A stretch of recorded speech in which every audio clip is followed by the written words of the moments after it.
And say, God, you know what? I want to get just where you're at. See, that's why in worship, you don't worry about who's sitting next to you. You don't worry about what it looks like. You don't worry about what it sounds like. Amen. You're making an expression of what's on the inside of you.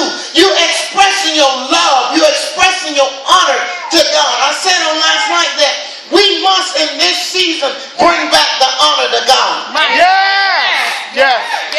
Come on, it used to be a time that people wouldn't even curse in front of Christians because they honored the God that was on the inside of them. Hello. You know why they lost their honor for us? Because we lost our honor for God. That's right. And now we don't esteem God in a place and a position in our worship, in our lifestyle, in our living. We do not esteem him in the place where he needs to be. Right. Let's begin to put God back in his rightful place. Yeah. Take him off the back burner. Take him away from that place where he's the last thing that you go and seek whenever you're going through something. Then you run to God. Bring him in that place where he's first in your life and where you are first seeking the kingdom of God. You're seeking him first. Come on, it's a shift. Let me just say a couple things here. Because last night we established that we are in a season of transition. You got to hear me.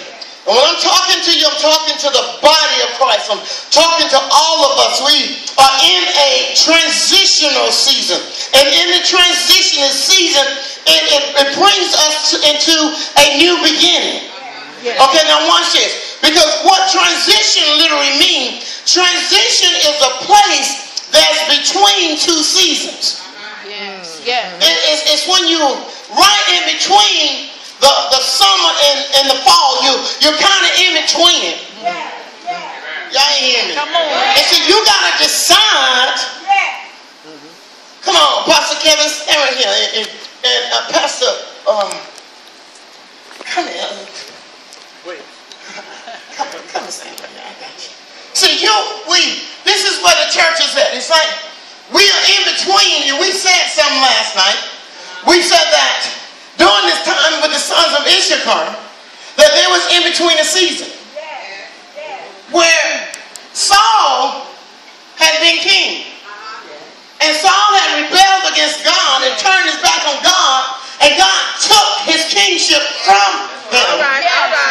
We said on last night that Saul represented the old. It represented religion.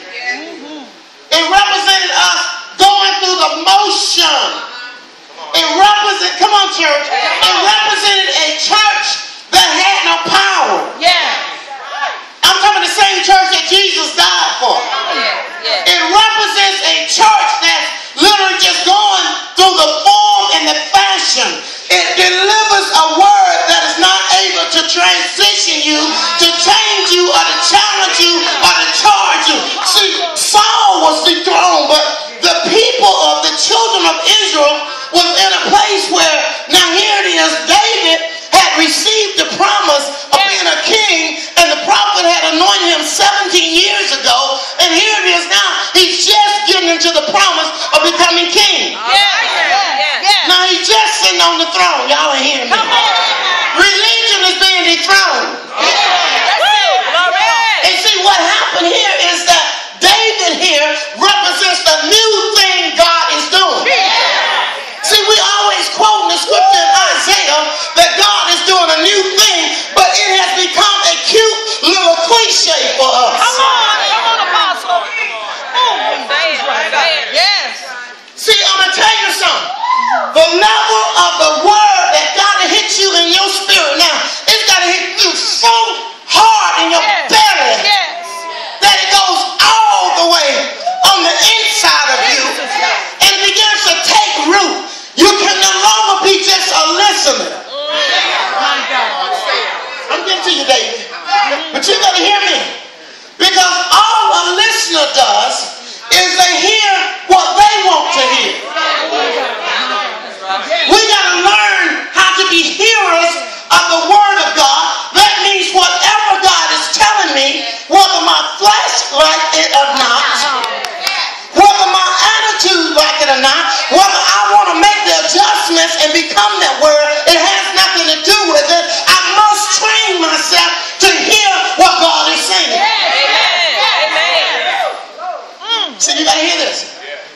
book of Joel, God talks about how he's going to release the commanding officer, the chief commanding officer is going to release his force.